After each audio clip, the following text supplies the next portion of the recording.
บนโซเชียลแชร์ภาพคล้ายตัวหนอนและบอกว่าเป็นผีเสื้อหนอนเจาะผ้าเตือนให้ระวังไว้ถ้าคุณเจอตัวนี้เกาะผนังบ้านให้รีบกำจัดมันด่วนเพราะเป็นตัวการให้เสื้อผ้าเป็นรูชัวร์เหรอเรื่องนี้ถ้าจริงก็มีประโยชน์และควรรีบบอกกันแต่ก่อนจะแชร์ต่อต้องเช็คให้ถูกชัวร์ศูนย์ชัวร์ก่อนแชร์สำนักข่าวไทยอสมทเดินทางไปสอบถามอาจารย์ภาควิชากีตวิทยามหาวิทยาลัยเกษตรศาสตร์วิทยาเขตกำแพงแสนซึ่งเชี่ยวชาญเรื่องผีเสื้อครับภาพที่แชร์กันนี้เป็นผีเสื้อหนอนเจาะผ้าจริงไหมครับอันนี้เราเรียกว่าผีเสื้อหนอนปลอกผนังคำว่าผีเสื้อหนอนเจาะผ้าเนี่ยมันเป็นชื่อเรียกของวงของเขาว่า cloth moth แต่ผีเสื้อหนอนปลอกผนังที่เราเจอกันตามบ้านเนี่ยเป็นแค่เพียงสกุลย่อยๆที่อยู่ในวงใหญ่ของเขาแค่นั้นเองเขาแชร์ว่ามันชอบกินผ้าทำให้เสื้อผ้าเป็นรูจริงไหมครับไม่จริงครับสำหรับตัวนี้จริงๆแล้วไม่ใช่ตัวที่มีพฤติกรรมในการเจาะผ้าแต่มันเป็นตัวที่อาศัยกินผมเราเส้นขนหมาขนแมวขนนกที่อยู่ตามพื้นเป็นอาหารแล้วผีเสื้อหนอนเจาะผ้าที่กินผ้ามีจริงไหมครับหนอนเจาะผ้าจะเจอในต่างประเทศเยอะมากซึ่งจะอาศัยกัดกินเส้นใยเสื้อผ้าที่มันเป็นขนสัตว์ไหมพรมอะไรต่างๆที่เป็นเส้นใยธรรมชาติแต่ว่าไม่พบในประเทศไทยเป็นคนละชนิดกันดังนั้นภาพที่แชร์กันนี้เป็นผีเสื้อหนอนปลอกผนังแม้จะอยู่ในวงเดียวกับผีเสื้อหนอนเจาะผ้าแต่มันไม่ได้กินหรือเจาะผ้าครับอันนี้ยืนยันเลยจากการวิจัยจากการสำรวจตลอดหลายๆปีที่เราเคยทำมายังไม่เคยเจอเหตุการณ์แบบนั้นผีเสื้อหนอนปลอกผนังพวกนี้มีวงจรชีวิตยังไงครับไข่มันขนาดเล็กมากจากนั้นก็จะฟักมาเป็นตัวหนอน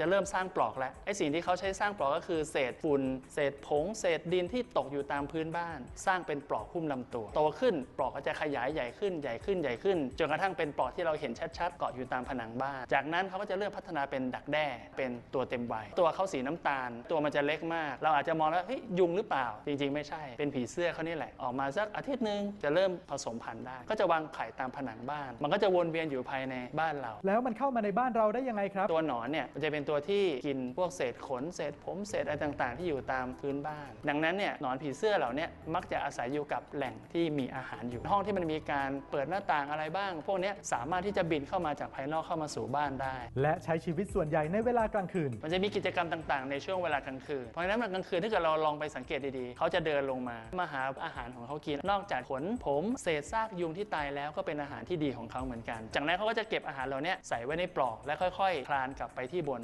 ผนังมันกินฝุ่นด้วยไหมครับฝุ่นนั้นเป็นสิ่งที่มันเอามาใช้ในการสร้างปลอกหุ้มลำตัวไม่ใช่อาหารที่เขากินแล้วหนอนพวกนี้เป็นอันตรายกับคนไหมครับทางสาธารณสุขหรือทางการแพทย์ยังไม่มีการรายงานชัดเจนว่ามันมีผลกระทบต่อมนุษย์อย่างไรแต่ว่าสิ่งที่มันมีโอกาสเกิดขึ้นได้คือคนที่เป็นภูมิแพ้เพราะว่าผีเสื้อมันจะมีเกล็ดเล็กๆโอกาสที่เกล็ดมันจะเข้ามาสู่ระบบทางเดินหายใจของคนที่แพ้เนี่ยมีโอกาสเป็นไปได้แต่บ้านใครมีหนอนพวกนี้มาอาศัยก็เป็นสิ่งชี้วัดบางอย่างเป็นดัชนีชี้วัดความสกปรกของบ้านเพราะว่าพวกนี้สิ่งที่มันอาศัยเป็นอาหารสิ่งที่อาศัยเป็นปลอกก็คือสิ่งที่มันร่วงหล่นอยู่ตามพื้นบ้านเราอาจารย์จึงแนะนำวิธีกำจัดง่ายๆดังนี้ครับปัดกวาดทำความสะอาดดีที่สุดพยายามไม่ให้มันมีฝุ่นเส้นผมที่หลุดร่วงไม่ให้มีขนหมาขนแมวสรุปแล้วเรื่องนี้เป็นยังไงครับเป็นเรื่องไม่จริงนะครับและไม่ควรแชร์ต่อไปการป้องกันไม่ให้สัตว์แปลกปลอมเข้ามาอยู่ในบ้านของเราวิธีหนึ่งง่ายๆคือการดูแลบ้านให้สะอาดอยู่เป็นประจำนะครับยังมีอีกหลายเรื่องน่าสงสัยบนสังคมออนไลน์หากได้รับอะไรมาอย่าเพิ่งแชร์ต่อร่วมตรวจสอบไปด้วยกันกับชัวร์ก่อนแชร์ก่อนจะแชร์อะไรในโซเชียลเช็คให้ชัวร์ก่อนแชร์ทุกครั้งนะครับสนับสนุนโดย